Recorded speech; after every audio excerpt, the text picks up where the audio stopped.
الحمد لله نحمده ونستعينه ونستغفره ونؤمن به ونتوكل عليه ونعوذ بالله من شرور أنفسنا ومن سيئات أعمالنا من يهده الله فلا مضل له ومن يضلل فلا هادي له ونشهد أن لا إله إلا الله وحده لا شريك له ونشهد أن سيدنا ونبينا ومولانا محمدا عبده ورسوله أرسله الله تعالى بالحق بشيرا ونذيرا وداعيا إلى الله بإذنه وسراجا منيرا أما بعد فإن أصدق الحديث كتاب الله وخير الهدي هدي محمد صلى الله عليه وسلم وشر الأمور محدثاتها وكل محدثة بدعة وكل بدعة ضلالة وكل ضلالة في النار فقد قال سبحانه وتعالى في القرآن المجيد والفرقان الحميد وذروا ظاهر الإثم وباطنه سبحان ربك رب العزة عما يصفون وسلام على المرسلين والحمد لله رب العالمين اللهم صل على سيدنا محمد وعلى آل سيدنا محمد وبارك وسلم اللهم صل على سيدنا محمد وعلى آل سيدنا محمد وبارك وسلم اللهم صل على سيدنا محمد وعلى آل سيدنا محمد وبارك وسلم۔ بزرگان محترم، معزز دینی بھائیوں اور عزیز ساتھیوں، دور دراز سے سن رہی خواتین اور معزز سامعین، اللہ تبارک و تعالیٰ نے دین حق کی شکل میں جو دین ہمیں عطا فرمایا ہے، بنیادی طور پر اس کے دو حصے ہیں۔ ایک حصے کو مامورات کہا جاتا ہے اور دوسرے حصے کو منہیات کہا جاتا ہے۔ مامورات دین کا وہ حصہ ہے جس پر عمل کرنے کی تاکید کی گئی ہے۔ مامورات سے مراد اللہ تبارک و تعالیٰ کے فرائض اور واجبات، مثلا نماز اللہ کا ایک فرض ہے، والدین کی اطاعت و فرما برداری اللہ کا ایک فرض ہے، رمضان المبارک میں روزوں کا رکھنا یہ اللہ کا ایک فرض ہے۔ اس قسم کے بہت سارے مامورات ہیں۔ دینی تعلیم کا ایک بڑا حصہ ان مامورات پر مشتمل ہے۔ شریعت اسلامی کا دوسرا حصہ وہ ہے جس کو منہیات سے تعبیر کیا جاتا ہے۔ منہیات کا مطلب دین کی وہ باتیں جن سے بچنے کا اللہ اور اس کے رسول صلی اللہ علیہ وسلم نے حکم فرمایا ہے۔ منہیات اس کو آپ دوسرے الفاظ میں منکرات بھی کہہ سکتے ہیں، اور آسان لفظوں میں اسے گناہ کہا جاتا ہے، یعنی وہ تمام کام اور وہ تمام باتیں جن سے اللہ اور اس کے رسول صلی اللہ علیہ وآلہ وسلم نے منع فرمایا ہے، وہ ساری کی ساری چیزیں منہیات کہلاتی ہیں، اور منکرات کہلاتی ہیں، اور انہی کو ہم لوگ گناہ کہتے ہیں۔ جو بندہ یہ چاہے کہ اسے اللہ کا قرب حاصل ہو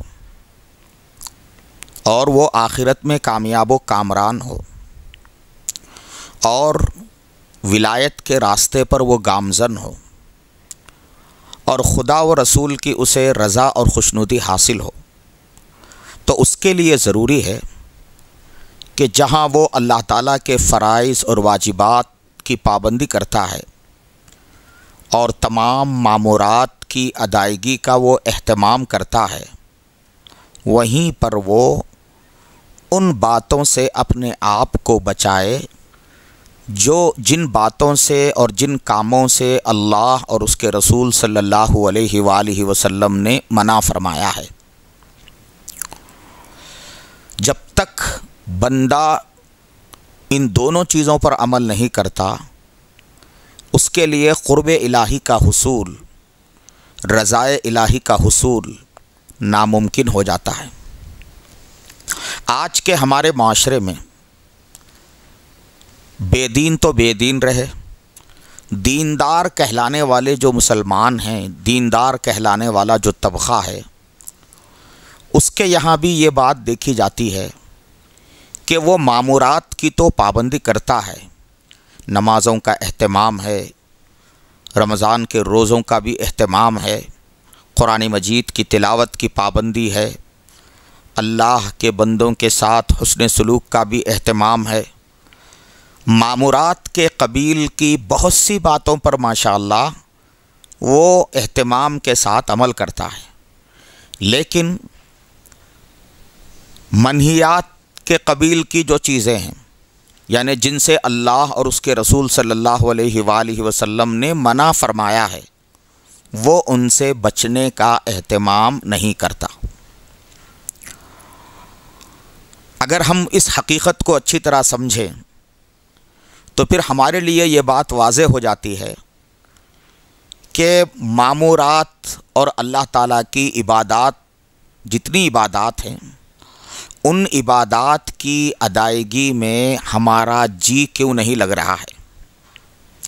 آج کے معاشرے میں دیندار طبقہ اکثر علماء سے، مشائخ سے یہ شکوہ کرتا ہے کہ میں نمازوں کی پابندی تو کرتا ہوں لیکن مجھے نماز میں جی نہیں لگتا، میں ذکر کا اہتمام کرتا ہوں مگر مجھے ذکر میں لذت نہیں آتی، میں تلاوت تو کرتا ہوں مگر بے چینی رہتی ہے کہ کب تلاوت ختم کروں اور کب مسجد سے نکل جاؤں۔ یہ جو صورتحال ہے، اس صورتحال کی بنیادی وجہ گناہوں سے نہ بچنا ہے۔ بے شک فرائض کی ادائیگی اور مامورات کی پابندی بھی ایک بہت اونچا عمل ہے، لیکن فرائض کے اندر جان تب آتی ہے جب آدمی گناہوں سے بچنے کا اہتمام کرتا ہے۔ جب تک ہم گناہ سے نہیں بچیں گے، نہ ہماری نمازوں کے اندر خشوع اور خضوع پیدا ہوگا اور نہ ذکر و تلاوت کے اندر حلاوت اور لذت آئے گی، اور نہ دیگر عبادات کے اندر جو ہے نا جان پیدا ہوگی۔ تو گناہ سے بچنا نہایت ضروری ہے۔ قرآن مجید اور احادیث رسول صلی اللہ علیہ وسلم کا اگر جائزہ لیں، ایک سرسری نظر ڈالیں، تو ہمیں طاعات کے مقابلے میں، عبادات اور معمورات کے مقابلے میں منہیات سے بچنے اور گناہوں سے بچنے کی تاکید ہمیں زیادہ ملتی ہے۔ وجہ اس کی یہ ہے کہ جب تک بندہ گناہ سے نہیں بچے گا، وہ دین کے راستے میں، تقرب الہی کے راستے میں ایک قدم بھی آگے نہیں بڑھ سکے گا، ایک قدم بھی آگے نہیں بڑھ سکتا۔ گناہ اس کے کیے کرائے پر پانی پھیر دیتے۔ بہت سے گناہ ایسے ہیں جو آدمی کی عبادات کی قبولیت کی راہ میں رکاوٹ بنتے ہیں۔ بہت سے وہ گناہ ہیں جو آدمی کی عبادات کو غیر مؤثر اور جو ہے نا بے جان بنا دیتے ہیں، آدمی کو اس کا احساس نہیں ہوتا۔ گناہ کیا ہے؟ خدا و رسول کی نافرمانی کا نام گناہ ہے۔ خدا و رسول کی نافرمانی بھلے کسی بھی طرح سے کی جائے، وہ ایک سنگین چیز ہے۔ عام طور پر حضرات علماء کرام گناہوں کو صغیرہ اور کبیرہ میں تقسیم فرماتے ہیں۔ یہ گناہوں کی کبیرہ اور صغیرہ کی تقسیم یہ اس لیے نہیں ہے کہ جو گناہ چھوٹے ہوں انہیں کیا جاتا رہے، ان کے کرنے میں کوئی حرج نہیں ہے، بلکہ یہ گناہوں کی صغیرہ اور کبیرہ کی تقسیم اس وجہ سے ہے کہ جو گناہ کبیرہ ہوتے ہیں وہ بغیر توبہ کے معاف نہیں ہوتے۔ صغیرہ گناہ بغیر توبہ کے اعمال صالحہ سے بھی معاف ہوتے ہیں۔ ان الحسنات یذہبن السیئات، اللہ تبارک و تعالیٰ کا ارشاد ہے کہ نیکیاں یہ برائیوں کو ختم کر دیتے ہیں۔ تو نماز ہے اور دیگر عبادات ہیں، ان کے نتیجے میں آدمی کے بہت سارے صغیرہ گناہ اللہ تعالیٰ معاف فرما دیتے ہیں، مٹا دیتے ہیں۔ لیکن جو گناہ کبیرہ ہوتے ہیں، کبیرہ گناہ سچی توبہ کے بغیر، اللہ تعالیٰ سے معافی طلب کیے بغیر معاف نہیں ہوتے۔ تو کبیرہ اور صغیرہ کو جاننا اس لیے ضروری ہے تاکہ کوئی گناہ اگر ہم سے کبیرہ ہو جائے تو ہم سچی توبہ کر سکیں۔ کبیرہ اور صغیرہ کی تقسیم اس لیے نہیں ہے کہ جتنے صغیرہ گناہ ہیں جان جان کر ہم وہ کرتے رہیں۔ حضرات علماء کرام نے اس کی صراحت کی ہے کہ اگر کوئی بندہ صغیرہ گناہ کو صغیرہ سمجھ کر مسلسل کرتا رہے تو پھر وہ صغیرہ نہیں رہتا، وہ کبیرہ بن جاتا ہے، وہ کبیرہ بن جاتا ہے۔ گناہ ایک سنگین عمل ہے۔ گناہ کا مطلب خدا و رسول کی نافرمانی۔ خدا و رسول کی نافرمانی چھوٹی اور بڑی نہیں ہوتی۔ ہر نافرمانی اللہ اور اس کے رسول کی وہ بڑی ہے، سنگین ہے، اور اس لائق ہے کہ اس سے بھاگا جائے اور اس سے بچا جائے۔ گناہ کی سنگینی کی مثال حضرات مشائخ فرماتے ہیں کہ یوں سمجھیے کہ آدمی کے جسم میں اگر کینسر کا زخم نکل آئے تو ڈاکٹر کیا کہتے ہیں؟ ڈاکٹر یہ کہتے ہیں کہ بھئی جب تک وہ اس زخم کو کاٹ کے نہیں نکالا جائے گا جان کا بچنا، زندگی کا باقی رہنا مشکل ہے۔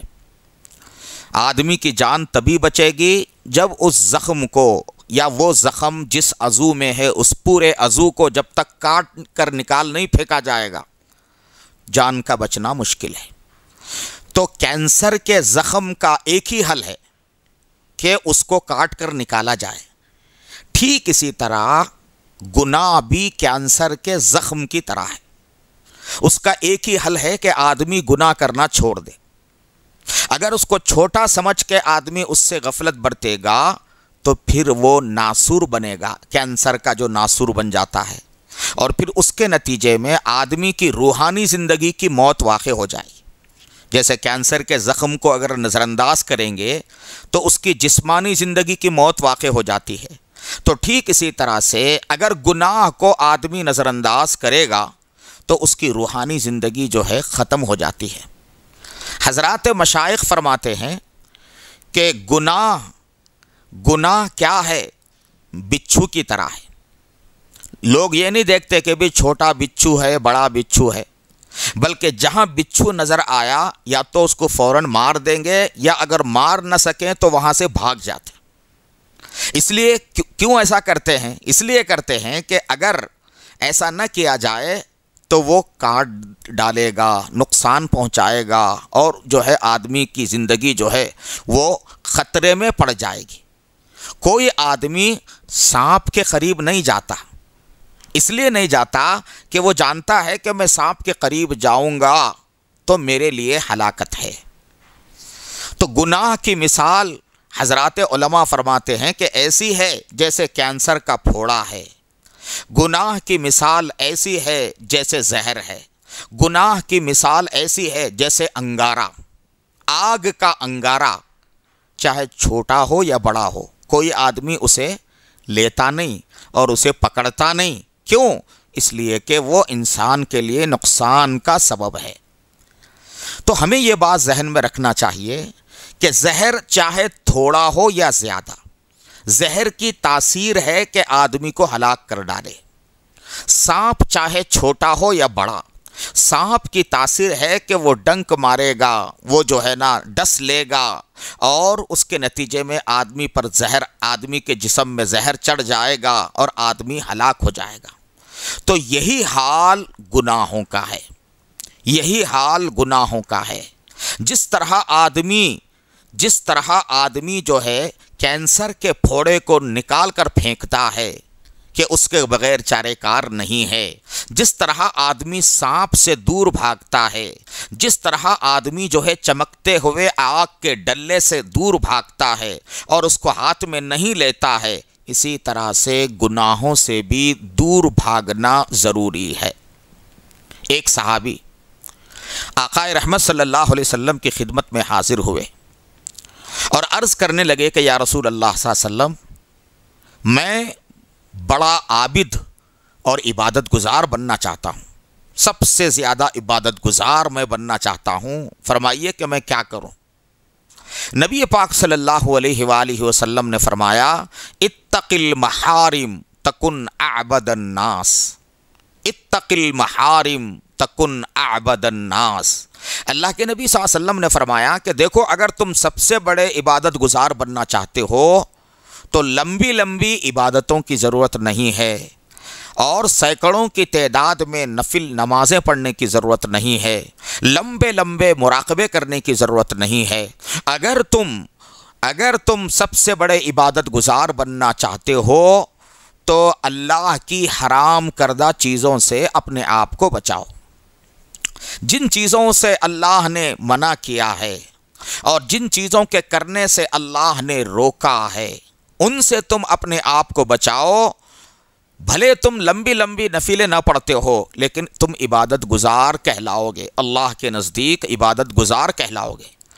تمہاری زندگی ایسی گزرے کہ تمہارے کسی عضو سے کوئی اللہ کی نافرمانی نہ ہو، کبھی تمہاری نگاہ غلط استعمال نہ ہو، کبھی تمہاری زبان سے کوئی گناہ کی بات نہ نکلے، کبھی تمہارے کان کوئی گناہ کی چیز نہ سنے، کبھی تمہارے ہاتھ کسی گناہ کے کام میں جو ہے آگے نہ بڑھیں، کبھی تمہارے پیر کسی گناہ کے عمل میں آگے نہ بڑھیں۔ اس کی تم کوشش کر لو، اس کی تم کوشش کر لو، تم جو ہے کامیاب ہو جاؤ گے۔ معزز بھائیو بزرگوں، اللہ والوں میں اور عام مسلمانوں میں فرق یہ ہے کہ اللہ والوں کے یہاں گناہوں سے بچنے کا اہتمام زیادہ ہوتا ہے۔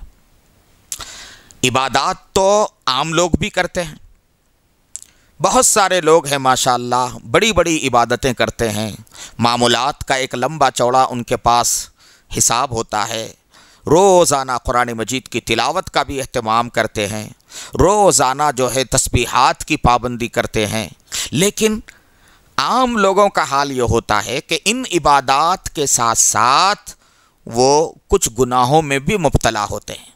کبھی نگاہ غلط استعمال ہو جاتی ہے، اور کبھی زبان سے جو ہے کوئی اللہ کو ناراض کرنے والی بات نکال دیتے ہیں، اور کبھی جو ہے اللہ کے بندوں کی کہیں حق تلفی کر دیتے ہیں، اور کبھی جو ہے نا کانوں کے ذریعے غلط چیزیں سن لیتے ہیں۔ تو الغرض ایک طرف جو ہے معمولات کی بھی پابندی ہے اور عبادات کا بھی اہتمام ہے، نمازیں کبھی چھوڑتے نہیں ہیں، لیکن دوسری طرف گناہوں میں بھی مبتلا رہتے ہیں۔ تو نتیجہ کیا ہوتا ہے؟ عبادات، معمولات وغیرہ سے ان کے دل میں جو تھوڑا سا نور پیدا ہو گیا تھا، اللہ تبارک و تعالیٰ جو ہے نا، بندہ جب عبادات کے راستے پہ چل پڑتا ہے اور ذکر و مراقبے کی پابندی کرنے لگتا ہے تو اللہ تبارک و تعالیٰ اس کی طرف متوجہ ہوتے ہیں، اور اللہ تعالیٰ اس کے قلب کے اندر طاعات کا نور اللہ تعالیٰ پیدا کر دیتے ہیں۔ تو یہ طاعات اور عبادات کا جو نور آدمی کے دل میں عبادات کی وجہ سے، معمولات کی پابندی کی وجہ سے آ جاتا ہے، وہ نور تھوڑے بہت گناہ کر لینے سے زائل ہو جاتا ہے۔ ان کی مثال ایسی ہے کہ جیسے کہ ایک بڑی پانی کی ٹنکی ہے اور آپ نے اوپر نل کھول دیا تاکہ پانی کی ٹنکی جو ہے بھر جائے، لیکن اس کے ساتھ ساتھ آپ نے نیچے وال کو آپ نے کھلا رکھ دیا۔ جب وال کھلا رہے گا تو اوپر نل سے چاہے کتنا ہی پانی آئے وہ ٹنکی بھرنے والی نہیں ہے۔ ٹنکی اگر بھرنا ہو تو نیچے کا جو وال ہے اسے بند کرنا پڑے گا، تب پانی محفوظ رہے گا۔ یہی حال ہمارا بھی ہے۔ اگر ہم یہ چاہتے ہیں کہ عبادات کے اثرات ہماری زندگی میں باقی رہیں اور طاعت کے راستے پر ہم جتنا چل چکے ہیں، جتنی منزلیں پوری کر چکے ہیں وہ اپنی جگہ برقرار رہیں، اور ہماری زندگی میں عبادات کے اثرات برقرار رہیں، تو ہمیں کیا کرنا پڑے گا؟ ہمیں جو ہے گناہوں کا جو وال ہے اسے بند کرنا پڑے گا۔ تب جا کر ہماری عبادتیں محفوظ ہوں گی، تب جا کر ہمارے معمولات محفوظ ہوں گے، اور تب جا کر عبادات کا جو نور ہے وہ نور ہماری زندگی میں باقی رہے گا۔ اب سوال یہ ہے کہ آدمی گناہ کیسے چھوڑے؟ یہ ایک بہت بڑا سوال ہے۔ گناہ آدمی کیسے چھوڑے؟ تو اس سلسلے میں ہمارے مشائخ یہ فرماتے ہیں کہ آدمی کے دل میں جب تک کسی چیز کا نقصان دہ ہونا آدمی کے دل میں اس کا یقین پیدا نہ ہو، تب تک آدمی کے لیے اس کا چھوڑنا مشکل ہو جاتا ہے۔ کسی چیز کے نقصان دہ ہونے کا یقین جب تک ہمارے دل میں نہیں آئے گا تب تک اس چیز کو چھوڑنا ہمارے لیے مشکل ہوگا۔ اب مثال کے طور پر ہم دیکھ سکتے ہیں کہ سانپ دیکھنے میں کتنا خوبصورت نظر آتا ہے، اس کے جو ہے نا یعنی جسم پر جو ہے ایسی نقش و نگاری ہوتی ہے، اس کا جو ہے چمڑا انتہائی ملائم ہوتا ہے اور وہ دیکھنے میں بڑا ہی خوبصورت نظر آتا ہے، لیکن کوئی بندہ محض اس وجہ سے کہ وہ بڑا خوبصورت ہے جا کے اسے پکڑتا نہیں۔ کیوں نہیں پکڑتا ہے؟ اس لیے نہیں پکڑتا ہے کہ آدمی جانتا ہے کہ اگر میں اس کو پکڑوں گا تو وہ مجھے ڈس لے گا اور میری جو ہے زندگی ختم ہو جائے گی۔ تو نقصان کا جو یقین آدمی کے دل میں ہے کہ سانپ کو اگر میں پکڑوں گا تو سانپ مجھے نقصان پہنچائے گا، یہ یقین دل میں آدمی کے بیٹھ گیا۔ تو اب نتیجہ یہ ہے کہ کوئی آدمی جو ہے عقل و فہم کی سلامتی کے ساتھ کوئی آدمی سانپ کو پکڑنے کے لیے آگے نہیں آئے گا۔ اسی طرح سے آپ غور کریں، دیکھنے میں آگ کا انگارہ اور ڈلہ چمکدار ہوتا ہے، خوبصورت ہوتا ہے، چمکیلا ہوتا ہے، مگر کوئی آدمی اس خوبصورت ڈلے کو کیوں نہیں پکڑتا ہے؟ اس لیے نہیں پکڑتا ہے کہ اسے یقین ہے کہ میں اگر اس کو پکڑوں گا تو میرا ہاتھ جل جائے گا اور مجھے جو ہے نا تکلیف بہت زیادہ ہو جائے گی۔ اسی طرح سے فرض کیجئے ایک بندے نے مٹھائی کا ایک ڈبہ لایا، ماشاءاللہ مٹھائی کے پیسز اس کے اندر کافی تعداد میں ہیں، اور وہ کہنے لگا کہ بھائی اتنے مٹھائی کا یہ ڈبہ ہے، اس کے اندر 100 پیسز مٹھائی کے ہیں، البتہ ان میں سے ایک پیس ایسا ہے کہ جس میں زہر ملا ہوا ہے، صرف ایک پیس میں ملا ہوا ہے، بقیہ سب صحیح ہے۔ تو آپ اندازہ لگائیے کہ کیا آدمی اس ڈبے میں سے کوئی ایک پیس بھی کھانے کی ہمت کر سکتا ہے؟ ہرگز نہیں کرتا۔ کیوں؟ اس لیے کہ وہ جانتا ہے کہ ہو سکتا ہے کہ میں جو پیس لے کر اس منہ میں ڈالوں ہو سکتا ہے کہ اسی میں زہر ہو، اگر اسی میں زہر ہوگا تو لا محالہ یہ چیز میری زندگی کے خاتمے کا سبب بن جائے گی۔ تو الغرض معزز سامعین، کہنے کا مطلب یہ ہے کہ جس چیز کے نقصان دہ ہونے کا یقین آدمی کے دل میں پیدا ہو جاتا ہے تو آدمی کے لیے اس سے بچنا آسان ہو جاتا ہے۔ آدمی اگر سانپ کو پکڑے گا اور سانپ اگر اسے ڈس بھی لے گا، زیادہ سے زیادہ اسے کیا ہوگا؟ موت آئے گی۔ زہریلی چیز اگر آدمی کھا لے گا تو زیادہ سے زیادہ اسے موت آئے گی، اور اسی طرح سے جو ہے نا آدمی اگر جو ہے کسی زہر کی چیز کو استعمال کرے گا زیادہ سے زیادہ موت آئے گی۔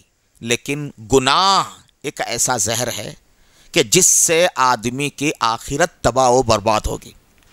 دنیا کا تو جہاں تک معاملہ ہے کہ سانپ کا معاملہ ہو، زہر کا معاملہ ہو، دنیا کی زندگی ختم ہوگی، اور دنیا سے تو آدمی کو جانا ہی ہے، موت تو بہرحال ایک نہ ایک دن آنی ہے، اور آدمی چاہے تب بھی موت آئے گی، نہ چاہے تب بھی موت آئے گی، لیکن یہ گناہ ایسا زہریلا جو ہے نا، ایسی زہریلی چیز ہے کہ اس کو اگر آدمی استعمال کر لے گا، گناہ میں مبتلا ہوگا، تو اس کی آخرت برباد ہو جائے گی، اس کی آخرت تباہ اور برباد ہو جائے گی، اسے جو ہے جہنم میں ڈالا جائے گا اور وہ اللہ کی نگاہوں سے گر جائے گا۔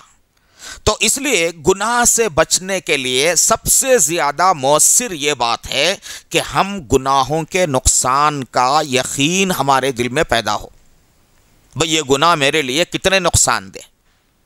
آج عجیب و غریب بات ہے، گناہوں کا نقصان آدمی کو نظر نہیں آتا، اور اس کے مقابل میں زہر کا نقصان، سانپ کا نقصان، اور اسی طرح سے جو ہے نا بچھو کا نقصان، آگ کا نقصان آدمی کو نظر آتا ہے۔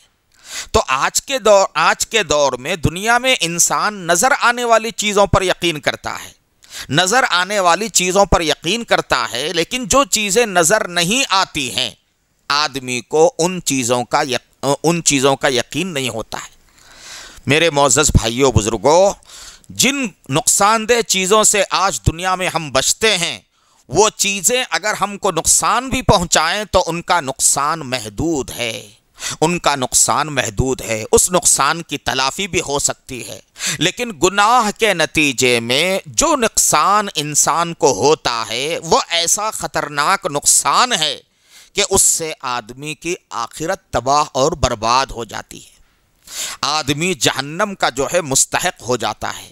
تو ایک تو آدمی کے دل میں گناہوں کے نقصان کا یقین ہونا چاہیے گناہ سے بچنے کے لیے، اور دوسرے گناہ سے بچنے کے لیے ضروری ہے کہ آدمی کے دل میں اللہ کا خوف ہو اور اللہ تبارک و تعالیٰ کے پاس رسوا ہونے کا احساس آدمی کو ہو کہ آج اگر میں اللہ کی نافرمانی کر لوں گا اور خدا تعالیٰ کی نافرمانی میں مبتلا ہو جاؤں گا تو کل قیامت کے دن سرے عام سارے انسانوں کے سامنے مجھے جو ہے رسوا ہونا پڑے گا، اور سرے عام مجھے جو ہے ذلت مجھے اٹھانی پڑے گی۔ کل قیامت کے دن میرے لیے جو یعنی عذاب ہے وہ انتہائی جو ہے خوفناک عذاب ہے۔ آخرت کے عذاب کا ڈر اور اللہ تبارک و تعالیٰ کا خوف یہ آدمی کو گناہوں سے بچاتا ہے۔ اسی لیے قرآن پاک میں بھی جگہ جگہ اللہ نے کیا فرمایا؟ اے ایمان والو اتقوا اللہ، اللہ سے ڈرو۔ اللہ سے ڈرو کا مطلب کیا ہے؟ یعنی گناہ کرنے پر اللہ تبارک و تعالیٰ نے آخرت میں جو عذاب رکھا ہے اس عذاب سے ڈرو، اس عذاب سے ڈرو۔ قرآن میں اللہ تعالیٰ نے جگہ جگہ بتلایا کہ دیکھو میرا عذاب بڑا سخت ہے۔ اللہ تعالیٰ بار بار فرما رہے ہیں کہ میں شدید العقاب ہوں، سخت سزا دینے والا ہوں، سریع الحساب ہوں، جلد میں حساب لینے والا ہوں۔ اللہ فرماتے ہیں ان بطش ربک لشدید، تمہارے رب کی پکڑ جو ہے بڑی سخت ہے۔ اللہ تبارک و تعالیٰ بار بار قرآن میں فرما رہے ہیں۔ تو آدمی کو اگر اللہ کے عذاب کا خوف آدمی کے دل میں ہوگا اور اللہ تبارک و تعالیٰ کے حاضر و ناظر ہونے کا استحضار آدمی کو ہوگا تو ایسے آدمی کے لیے گناہوں سے بچنا آسان ہوگا۔ اللہ والوں کی زندگی میں یہی بات ملتی ہے کہ ان کے پاس خوف الہی بے پناہ جو ہے خوف الہی ہوا کرتا تھا۔ حضرت سلیمان بن یسار رحمۃ اللہ علیہ اپنے دوستوں کے ساتھ وہ حج کے لیے نکلے۔ حضرت سلیمان بن یسار رحمۃ اللہ علیہ اپنے دوستوں کے ساتھ وہ حج کے لیے نکلے۔ کہتے ہیں کہ حج کے لیے وہ جب نکل پڑے اپنے دوستوں احباب کے معیت میں، رفاقت میں، تو ایک جگہ ساز و سامان ختم ہو گیا۔ ان لوگوں نے ایک جگہ پڑاؤ ڈالا اور ان کے ساتھیوں نے کہا کہ حضرت آپ یہیں خیمے میں رہیے، ہم سب لوگ شہر میں جائیں گے اور وہاں سے ضرورت کی چیزیں لے آئیں گے اور اس طرح سے جو ہے ہمارے کھانے پینے کا انتظام ہو جائے گا۔ تو چنانچہ ان کے سارے ساتھی نکل پڑے اور یہ خیمے میں اکیلے تنہا تھے، اکیلے تنہا خیمے میں بیٹھے ہوئے ہیں۔ ایک عورت ان کے پاس آئی اور آ کر اس نے اپنا ہاتھ ان کی طرف ہاتھ سے اشارہ کیا۔ تو حضرت سلیمان ابن یسار رحمۃ اللہ علیہ نے یہ سمجھا کہ شاید یہ عورت روٹی مانگ رہی ہے، تو انہوں نے روٹی کا ایک ٹکڑا آگے بڑھایا، تو وہ عورت کہنے لگی کہ مجھے روٹی نہیں چاہیے، مجھے یعنی وہی چاہیے جو ایک عورت کو مرد سے جس کی ضرورت ہوتی ہے، یعنی یہ کہ میں خواہش پوری کرنا چاہتی ہوں۔ یہ کہنا تھا کہ حضرت سلیمان ابن یسار رحمۃ اللہ علیہ رونے لگے اور یوں کہنے لگے کہ پروردگار، میں آپ کے بیت اللہ کے حج کے لیے نکلا ہوں، ایسے وقت بھی شیطان مجھ سے مایوس نہیں ہوا، ایسے وقت بھی شیطان جو ہے مجھ سے مایوس نہیں ہوا، اور اس نے جو ہے مجھے پھانسنے کے لیے یہ ترکیب اس نے نکالی، یا اللہ میرا کیا حال ہوگا۔ رونے لگے۔ ان کا رونا تھا کہ وہ عورت جو ہے نا وہاں سے بھاگ کھڑی ہو گئی، وہاں سے وہ عورت جو ہے بھاگ کھڑی ہو گئی۔ اب ظاہر بات ہے کہ ان کے دل میں یہ خیال پیدا ہو گیا کہ کل قیامت کے دن میرا کیا ہوگا۔ چنانچہ روتے روتے حضرت سلیمان ابن یسار رحمۃ اللہ علیہ رات کو سو گئے، تو خواب میں حضرت یوسف علیہ السلام تشریف لائے اور انہوں نے سلیمان بن یسار کو مبارکباد دی۔ سلیمان بن یسار رحمۃ اللہ علیہ نے حضرت یوسف علیہ السلام سے کہا کہ حضرت آپ کیسے بچے جب زلیخا نے آپ کو گناہ کی دعوت دی، آپ اپنے آپ کو کیسے بچا سکے، ہم کو حیرت ہوتی ہے۔ تو حضرت یوسف علیہ السلام نے حضرت سلیمان بن یسار رحمۃ اللہ علیہ سے فرمایا کہ سلیمان، میں تو نبی تھا اور نبی کے ساتھ اللہ کی خاص مدد ہوتی ہے، لیکن حیرت تو تم پر ہے کہ تم ایک عام آدمی ہو، تم نبی نہ ہو، مگر پھر بھی تم نے اپنے آپ کو گناہ سے بچا لیا۔ تو حضرت یوسف علیہ السلام نے ان کو مبارکباد دی۔ تو اندازہ کیجئے کہ کیسے وہ اللہ والے تھے کہ جو یعنی گناہ کے مواقع آنے پر کس طرح سے وہ اپنے آپ کو بچاتے تھے۔ اللہ کا خوف اور اللہ تبارک و تعالیٰ کی جو ہے نا اللہ کے سامنے جواب دہ ہونے کا احساس، یہ وہ چیز تھی جس نے ان کو گناہوں سے بچا کر رکھا تھا۔ تو جب تک یہ خوف میرے معزز سامعین ہمارے دل میں پیدا نہیں ہوگا، اللہ کا ڈر نہیں آئے گا، گناہ سے بچنا ہمارے لیے ممکن نہیں ہوگا۔ اللہ کے خوف کو اپنے اندر پیدا کرنے کے لیے اللہ والوں کے واقعات کا مطالعہ کرنا چاہیے، اللہ والوں کے احوال کا مطالعہ کرنا چاہیے، زیادہ سے زیادہ اللہ کے نیک بندوں کے جو خوف الہی کے واقعات ہیں ان واقعات کو ذہن میں لانا چاہیے۔ اس سے آدمی کے اندر اللہ تبارک و تعالیٰ کا خوف پیدا ہوتا ہے۔ معزز سامعین، کل قیامت کے دن اسی خوف الہی کے نتیجے میں آدمی کو جنت ملے گی۔ جنت کب ملے گی؟ تب ملے گی جب آدمی خوف خداوندی کی وجہ سے گناہ کا ماحول آنے کے باوجود، گناہ کا موقع رہنے کے باوجود آدمی گناہ سے بچے۔ آج کل صورتحال ہماری یہ ہے کہ ہم جو ہے نا یعنی نارمل حالات میں گناہ سے بچنا آسان ہوتا ہے، لیکن خاص ایسے مواقع جہاں آدمی کے لیے گناہ کا بالکل موقع ہو، تو ایسے جگہوں پر عام طور پہ گناہ سے بچنا آدمی کے لیے مشکل ہو جاتا ہے اور جو ہے گناہ میں آدمی مبتلا ہو جاتا ہے۔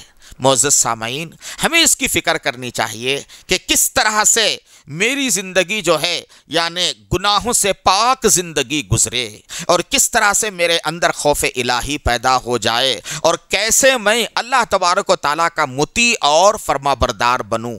میرے معزز بھائیوں، زیادہ ہم عبادات میں وقت ہمارا نہ لگتا ہو، یعنی نفلی عبادات میں ہم زیادہ وقت نہ بھی دیتے ہو، کوئی حرج کی بات نہیں ہے، لیکن گناہوں سے بچنے کا ہمیں اہتمام کرنا چاہیے۔ گناہ سے بچنے کے لیے ہمیں اپنا محاسبہ کرتے رہنا چاہیے۔ صبح سے لے کر شام تک زندگی جو ہماری گزری ہے کیسے گزری ہے۔ آدمی رات کو سونے سے پہلے ذرا گریبان میں منہ ڈال کر سوچے کہ صبح بیدار ہونے سے لے کر اب تک میں نے کتنے اچھے کام کیے اور کتنے میں نے برے کام کیے۔ جب ہم اس کا جائزہ لیں گے، بار بار اپنا محاسبہ کریں گے، تو میرے معزز بھائیوں ہمیں پتہ چلے گا کہ ہم سے کتنے گناہ ہو رہے ہیں۔ تو محاسبے سے ہوتا یہ ہے کہ اگر آدمی کو پتہ چلے کہ بھائی آج کے دن میں نے جو ہے اتنے گناہ کیے، تو اب وہ آئندہ کے لیے کیا کرے گا؟ پہلے تو ان گناہوں سے سچی توبہ کرے گا، پھر آئندہ کے لیے عزم اور ارادہ کرے گا کہ میں آنے والے دن میں جو ہے گناہ سے بچوں گا۔ تو اس طرح سے جیسے جیسے دن گزرتے جائیں گے آدمی کے گناہ کم ہوتے چلے جائیں گے۔ معزز سامعین، یہ نہایت ضروری ہے، نہایت ضروری ہے۔ ولایت تو بہت بڑی چیز ہے، ایک عام دیندار بننے کے لیے گناہ سے بچنا ضروری ہے۔